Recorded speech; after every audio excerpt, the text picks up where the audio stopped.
What's up, y'all? Long time no talk to, but I kind of wanted to get back into my Unsaid series, which was a series that I started way back when.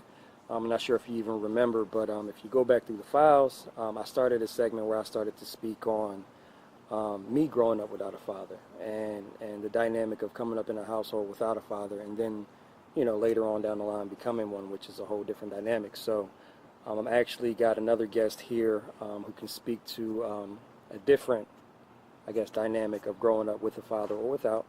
And I kind of wanted to get his, his perspective of how it felt to grow up with/without one. So I'm going to let him introduce himself.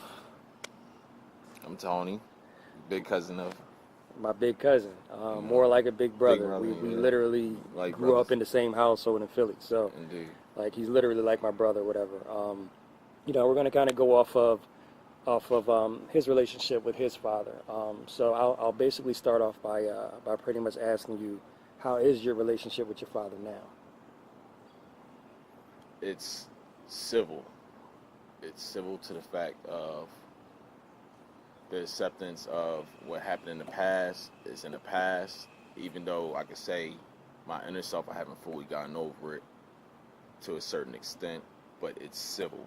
It's not, No hostility. it's no hostility at all. Okay. On the most part, there's no hostility, especially from his end.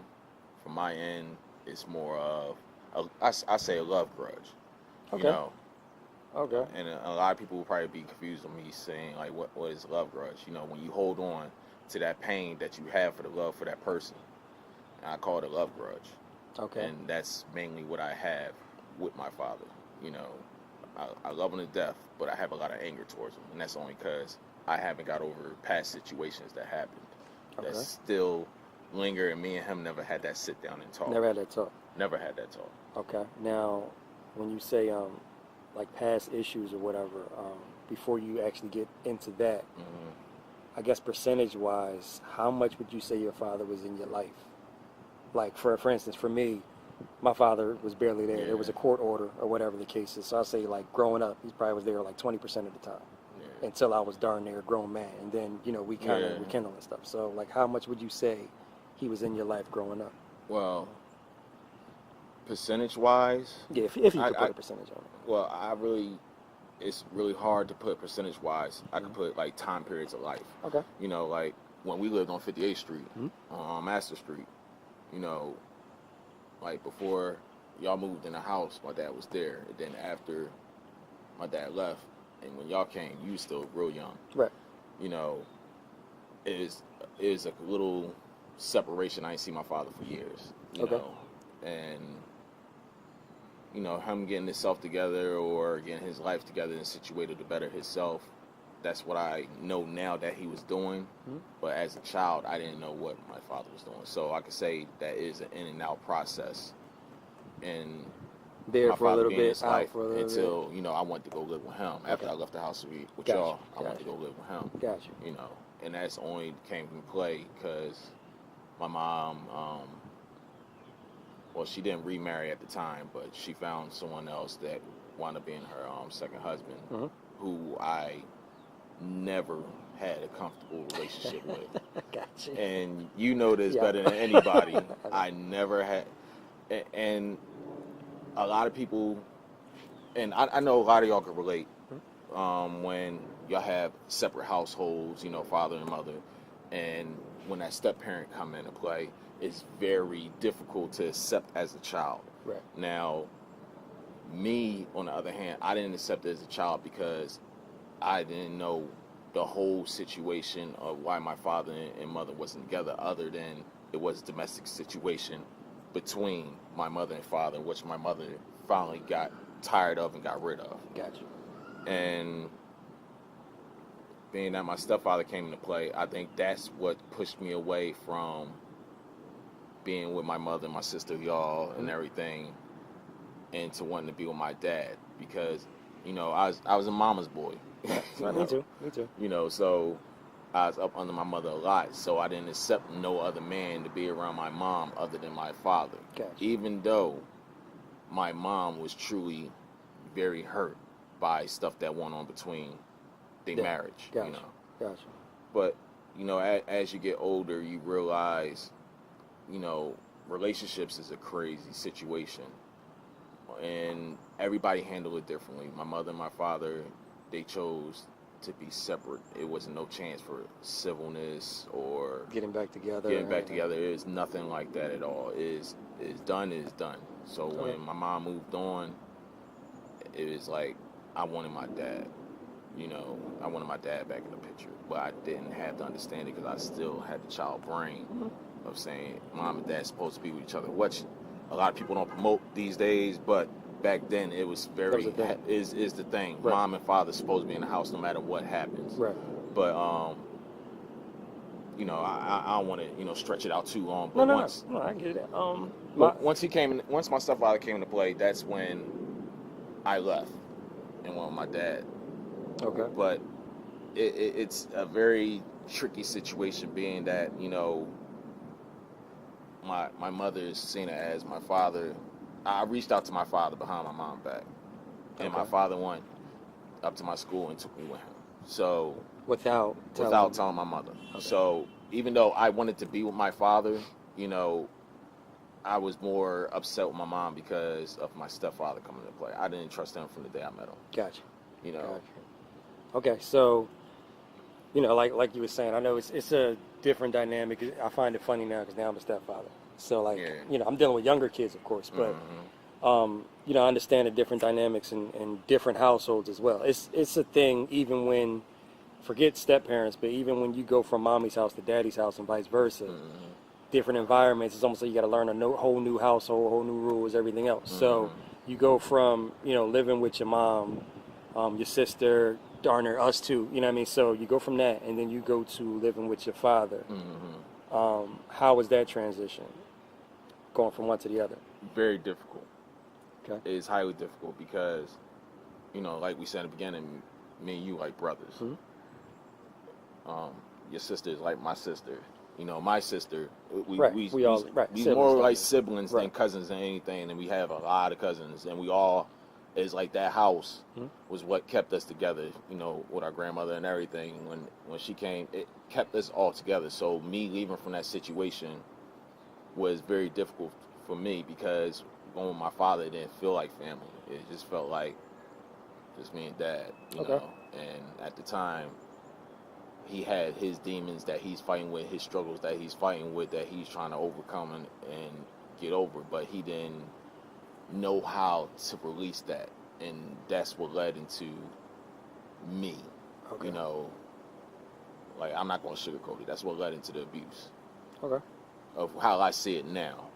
And do you remember any of do you remember any specific time where you were abused by him? I remember every time. Okay, give me the first time that you were abused by him. Like, what happened with that for it to get there? All right, well, the first time is when we moved up northeast when we was living on Adams Run. The first time that I could fully remember. He asked me to do something, and I was being hard-headed, and I was playing around and whatever, and this, that, and third, and he's off at work. So when he got home, it wasn't all the way finished. And I think that's the first time that my father, like, I could fully remember my father abusing me and putting his hands on me. And it's not like, you know, I was about to say fine line between discipline and abuse. It wasn't no belt. It wasn't no belt. It was like my dad seeing me as a man, and maybe in his head he took it as like, look, I'm going to make my son tough, which it did, you know, and you know, he saw it as probably, you know, from his father's situation or how he was brought up, you know, back in the day, they say the parents used to grab whatever they could get and swing, or throw. Yeah. You know, and me and my father's case is like, you know, I felt like it's a boxing match. You know, like, even though I know I couldn't beat my dad at that time at all. You know, I feel me as a father now, I will never do that towards my kids. Gotcha. Like, and it affects me a whole lot now because me disciplining my kids is very shaky with me, you know, for me to want to whoop them or beat them or anything like that. Right. And I have talking with, my mother on it before, and she's like, sometimes you might have to give your child a spanking or, use a belt or whatever. You got to be that disciplinary. You can't let what happened to you affect how your fatherhood is now towards your children. Right. And it's very hard. It's very, very, very difficult, and it's more easier said than being done, because till this day, you can ask any one of my kids, they will never say that daddy put his hands on me or anything like that, Okay. And my youngest, he's the most wildest out of my bunch. So it's very hard, and plus he has a different situation than all my other kids. Mm-hmm. But as far as me and my father goes, as far as discipline, it was not something that I felt that you should do towards a child, especially the child that looked at you as the biggest thing in the world, the best thing in the world. Right. Like most sons do at some former age. Question, because you kind of touched on it a little bit. Do you know if your father was abused at any point by his father, his parents, or whatever? Hearsay, but I'm not totally sure. Like I said, I had that sit down and talk with my father, and I think that was something that always needed to be done. But being that me and my father are both stubborn men, very stubborn, we choose to, it happened. All right, get over it. And it's damaging. It's damaging. A lot of people can be passive with past situations and say, all right, this happened. I get over it. Right. I really don't think my father realized how much it affected me. And I think that's both our fault. It's 50-50 on that, because I never reached out to my father and told him how much it affected me, unless it's like out of anger and I'm snapping towards him. Because I had, I had anger issues. I had real bad anger issues, which I am very proud of myself that I overcame and got over, but they still do linger. It's still that seal that's keeping that, that beast in. But I have control of my anger way more than I did as growing up. Right. Well, to interject, I won't necessarily, as a kid, at least, I won't say that it was your fault for not telling him how you felt at that time.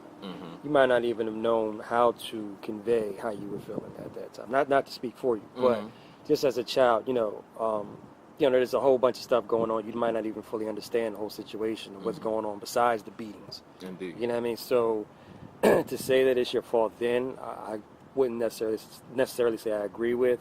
I think as we grow, that speech of telling your father, how you felt or how he made you feel, comes somewhere within the realm of forgiveness.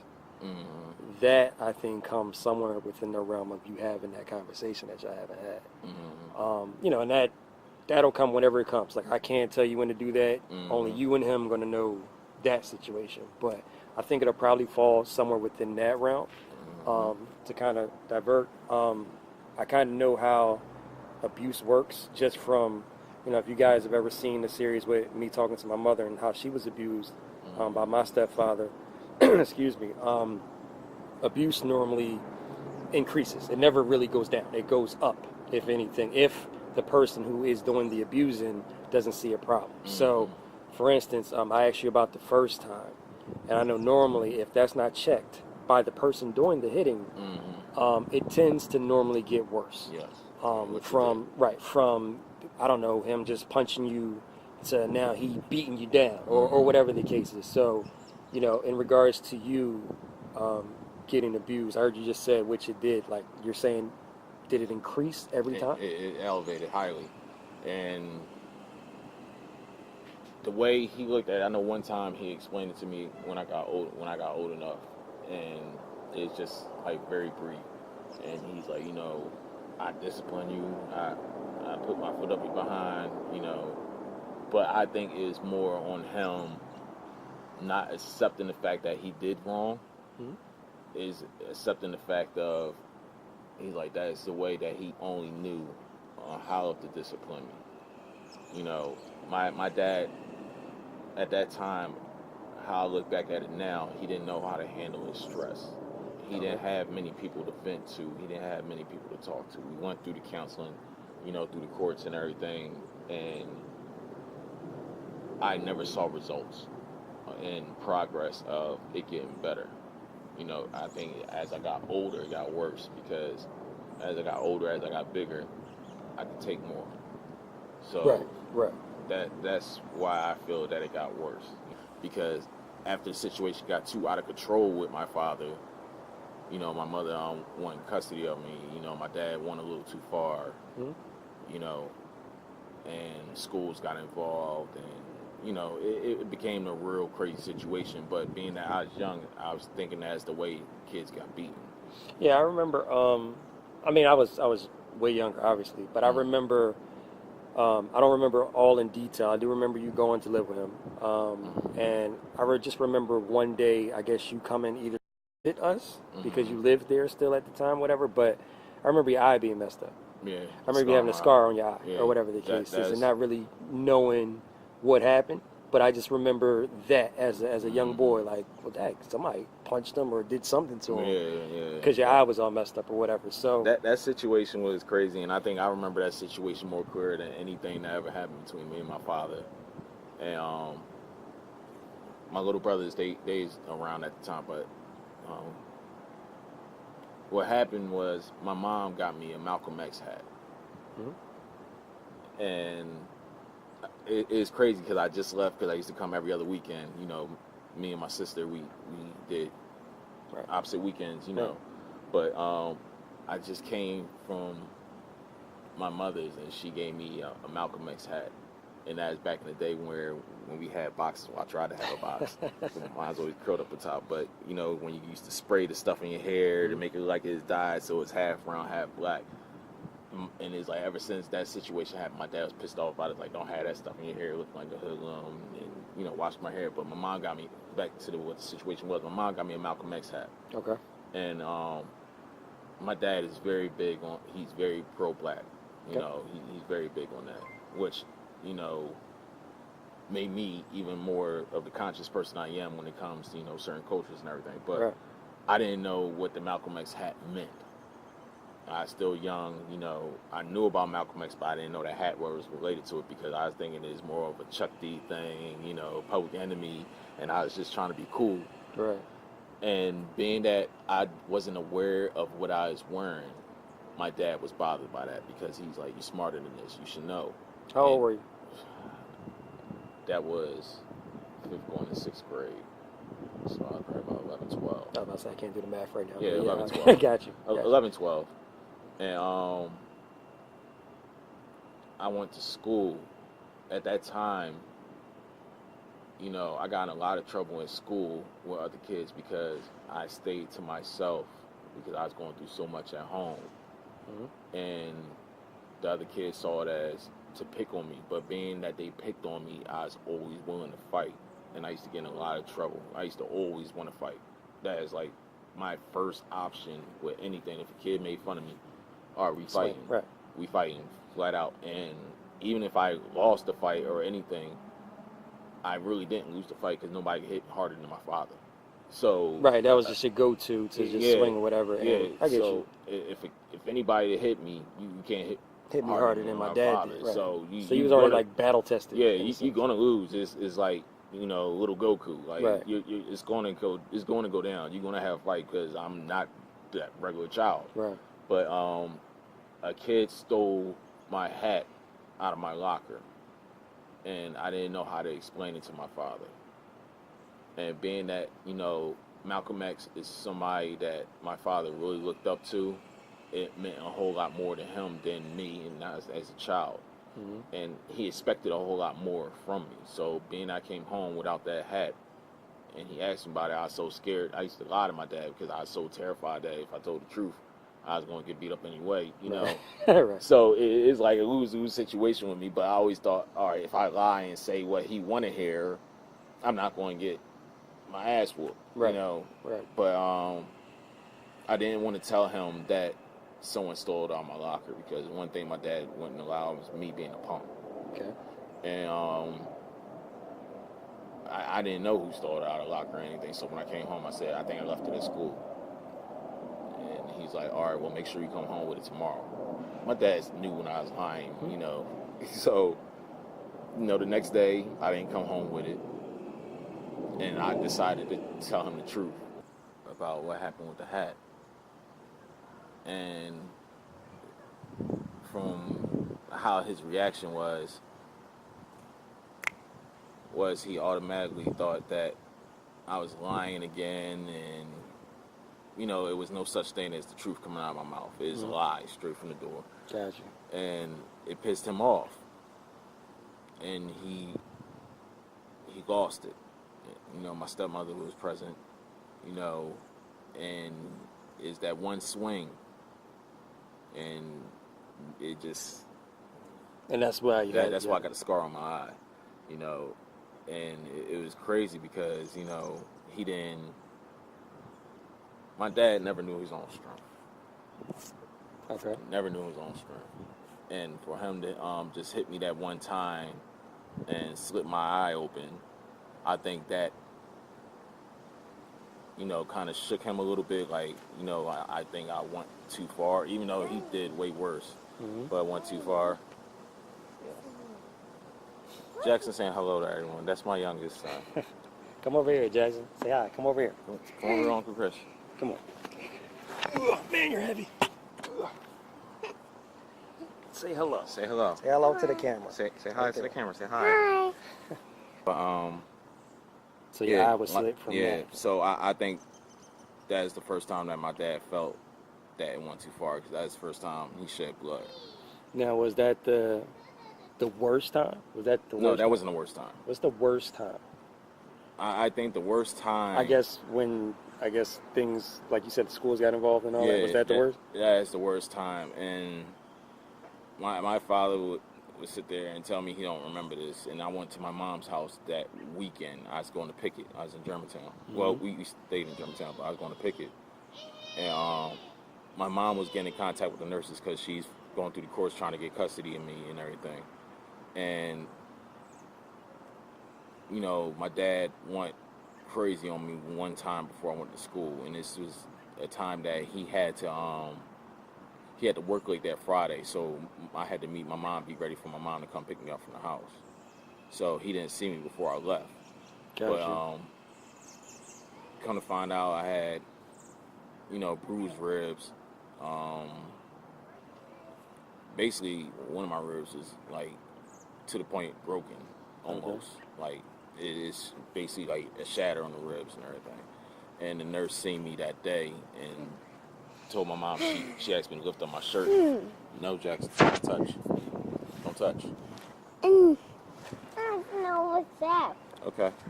But, This is all from punching? yeah. Yeah. And when the nurse lifted up my shirt, you know, I was way yellow when I was young and everything. You could see the bruise. Right. Like, the whole side of me was purple and red. And she asked me what happened, but I was afraid to say that my father did it. But being that my mom was already in contact with that nurse, she already was aware of the situation that was going on. So my father ain't get a whiff of the nurse being involved until after I came back from my mom's house and, you know, went to school that Monday, and she's asking to speak to him. And a little after that, my dad transferred me out of that school. You know? So. Jeez. Okay. You know, I think that's the worst situation. You know. But you talked about it a little bit. Now that you have children, you know, obviously Jackson there. Shout them out if you want to shout your kids out too. But and shout out to all my kids. Journey I Kashara. said you was gonna give them the general. You shout out to my Journey Kashara, Kamari Elijah, Jaden and Jackson. Nah, I'm proud father of 6. All right. People go with examples. Kids go with examples growing up, right? You know, that's why I asked you kind of about your father. Was he abused or whatever the case is? Because a lot of times they go off of what they know and they push down and they give it to their children, so forth and so on. Yeah. Now that you're a father, you have children. How has that affected you and or changed you to raising them, because like you said, discipline and abuse is a fine line. Mm-hmm. Nowadays, you can't even touch a child without being reported and everything else. Yeah. You know what I mean? So having that fine line and having what you went through as a child, growing up with your father, how does that affect you, or how does that mold you to be able to teach your children right from wrong and, you know, discipline them if need be? Well, you know what? It's more of... It's always that. That's not the answer, Jackson. But no, it's more of on the fact of I try to do everything. Jackson. I can't see. You can't see anything? No, I can't see. We'll see it later. We're gonna watch it later. I need new eyes. You need new eyes. No. You don't need new eyes. Okay. But it's more of a goal that I feel that I am accomplishing to not be anything like my father. Okay. And me saying that is as far as how I am with my children. You know, I can say that my aggressiveness and me being stern with my children, I have got that from my mother and my father to a certain extent. But my parenting is totally different than, you know, as my father is. Gotcha. Was with knowing the stuff that my mother went through, and I think she was my biggest and best example as far as relationships. Even if I didn't follow them, or even if I did, but I learned mostly on my mother's behalf. Seeing the stuff that she went through with my father, the stuff that she went through with her second husband, which I felt was another sign of abuse that I received from my stepfather, was the mental side. Mm-hmm. So I got both sides. I had the physical from my father and the mental from my stepfather. Okay. But seeing how she handled her relationships was more of an example. Even though I didn't follow him on a lot of curves, but now I can actually say that I got it more intact of handling situations a whole lot better. Gotcha. Now, as far as like you asked about my children and his fathering, you know, sad. it's all about patience. All about patience, especially with this little man right here. Right? A lot of energy. Yeah. No? Yeah, the most out of all my kids. Okay. Come here. All right. Well, before we wrap up, let me just say, thank you. No problem. And I'm saying this because, you know, I've already given my story to everybody, and it came off as me saying, you know what, I didn't have certain examples of what it takes to be a man because my father wasn't around like that, right? So in order for me to compensate the absence of a father, what I did was I took and pulled what I could from people that were around me, people who I either looked up to or saw good qualities in, and I molded myself around them, you being one of them. Like I said, you being more of a big brother to me than like a cousin, you know, I took certain things from you to say, okay, well, you know, this is how my big brother moves, or whatever the case is, so let me use this. I remember coming to you one day and saying, well, you know, how do you talk to a girl that you like, or whatever?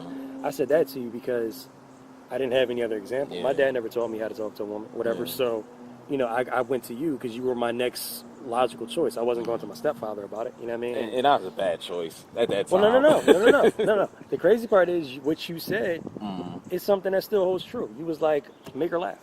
You said women like to laugh. I don't know a woman to this day who doesn't like to laugh. Yep. You said make her laugh, or whatever the case is. And mind you, I'm not a comedian. I'm more mean than I am, you know, ha ha ha, right? Hold on. I saw a video with you and your wife. Right. Go ahead. And I saw all your videos, of course, but there's one video when y'all was talking about the way you are. And I know y'all still in the process of learning each other. And I think that's the thing that I love the most with y'all. Y'all learning each other, and at the same step, y'all taking this road and this path together. Right. Now, she said you're more of the serious. I am. You don't see that. I know. I already know. You don't. Chris is totally different. You gotta understand, this is one of the silliest, funniest persons in my life. Like, that's why I miss being around you so much. Because, you know, we got older. We all separated. Yeah, we all, right? lives and all that. And Christopher was my... Goofball. Yes. Let me tell you where... I was the serious one, but it's just Want me to crazy. tell you where the switch was? What's that? Moving from Philly to Delaware.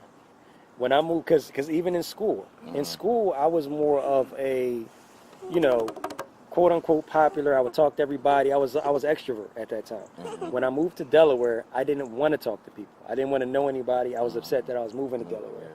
And when that happened, I started to kind of like be one with myself in a sense. I didn't want to talk to nobody, know nobody, and everything else. I became way much more of a serious person than I was when I was in Philly. And I was that goofball, you know, dancing, doing all types of silly stuff that my wife doesn't necessarily know. I can only tell her stories, but she doesn't see that side. She sees the more serious. She'll be surprised. Yes. She'll be surprised. I agree. You know, I'm going to have to do an exposure for you. Sister-in-law, I'm going to have to do exposure for you because I have pictures. But, yeah, it is surprising. Well, it's not surprising. It's watching you evolve and elevate as you being a man and growing up, and you have became more serious in life. And the both of us, because a lot of people used to say, like, Tony used to be the silliest, goofiest person in the world. Now, he always looks mean, he always looks serious, he's always, you know, but it's not that at all. It's just like stuff that you went through, you grown. Yeah, life molds you. Yeah. Molds you into whatever your experiences are, molds you into whoever you are at that particular point in time. So your bubble becomes a shield more than anything. Right, correct. You know, so, you know, but for the most part, like I said, I learned, you know, certain things from you that I still hold on to this day and take with me as I move forward. You know, and then I'll pass them down to my children. You know what I mean? And so forth and so on. So I wanted to thank you for that. Before we close, we'll ask you, do you have any advice for fathers out there, stepfathers out there? Patience. It's all about patience. And especially you know, in your situation, you being a stepfather and all. Because I've been on both parts, stepfather, father, everything. So it's all about patience. That's the main key is patience. And you got to have that communication level with your other half, like in your case with your wife. Because when you come in the stepfather note, it's like not an uncomfortable thing, but it is an uncomfortable thing because when it comes to that discipline level, it's like, I don't want the kid to be mad at me. Yes. I don't want them to hate me because which is known that if the child dislikes you, the parent will eventually follow that lead. Okay. Man, these spider. These bugs out here, and you know I don't got no problem with spiders, but I don't trust these bugs out here. But yeah, it's a very, very thin line as far as, you know, being a step parent, mother and woman.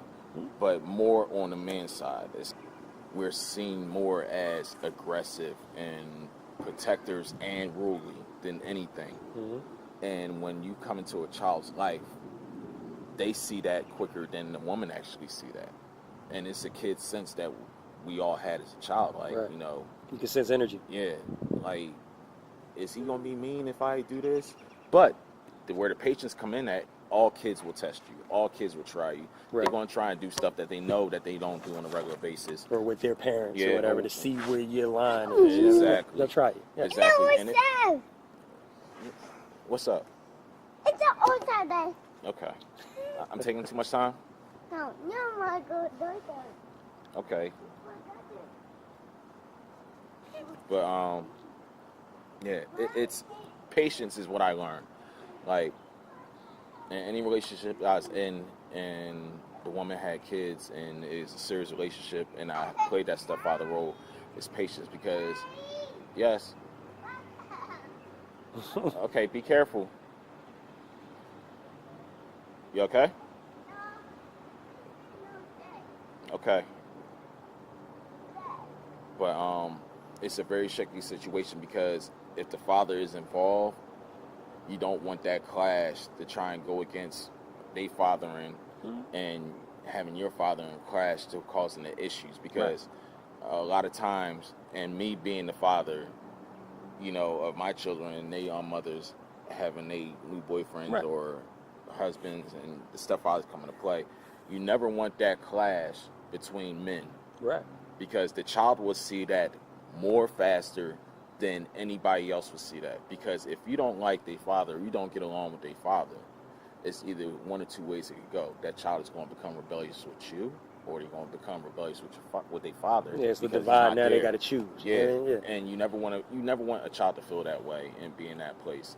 In my case of having that situation, that never, even though my mom tried to always mediate and try to work it out to me being comfortable, my stepfather wasn't the one trying to make it comfortable. My father was trying to make me comfortable. They never liked each other. They never got along. They never spoke, you know, and it could really affect the child because in my case, I became rebellious to both parties.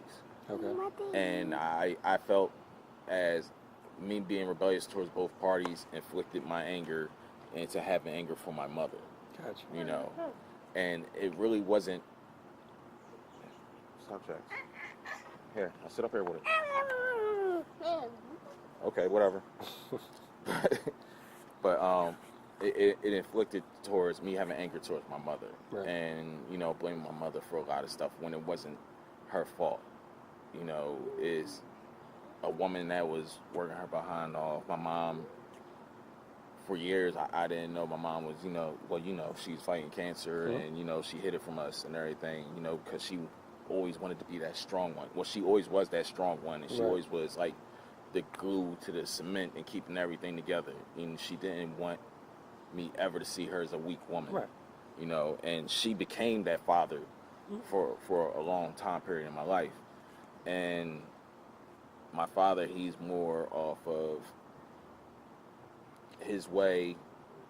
If you would have been here, I'd have been done this. You would have did this. You wouldn't be doing that. You wouldn't be doing this. And then my stepfather, no, he really didn't. He really didn't like me. And it wasn't mostly his fault or why he didn't like me at first. It's mostly on me being rebellious towards him because I was always trying to be towards my father. Right. Right.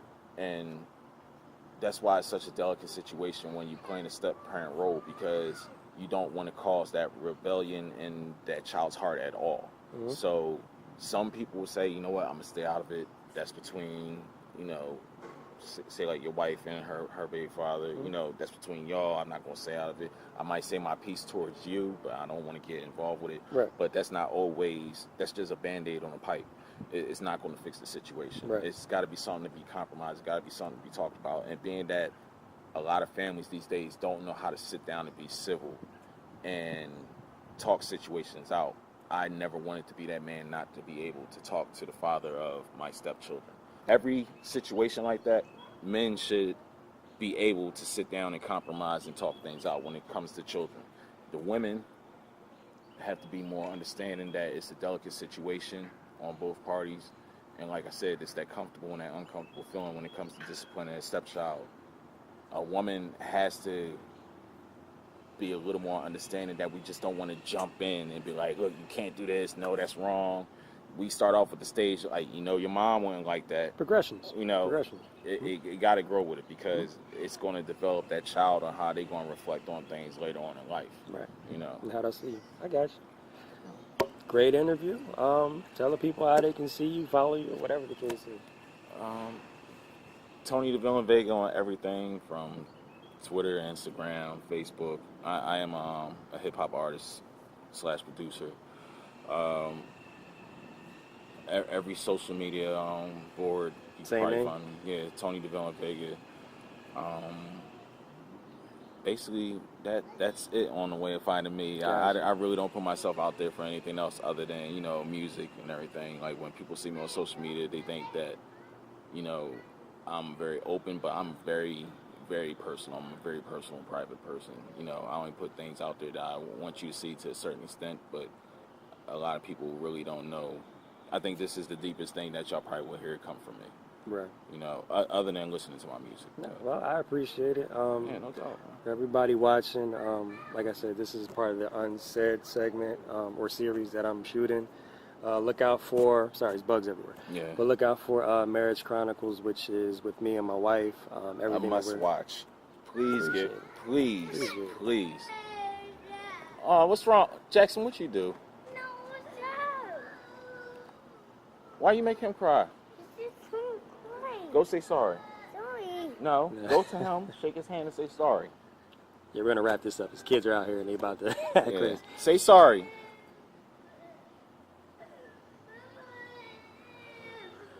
I don't even know who child it is. I All don't right, see why no would she let parent, him out like- without knowing? Anyway, we gonna have to find this out. yeah, But, Marriage Chronicles. Watch it if you can. y'all must watch it. Thank you. Y'all Truthfully must watch Speaking is my YouTube channel. Follow that. Follow my cousin, and you guys will be hearing from us shortly. All right. Thanks. Peace and blessings.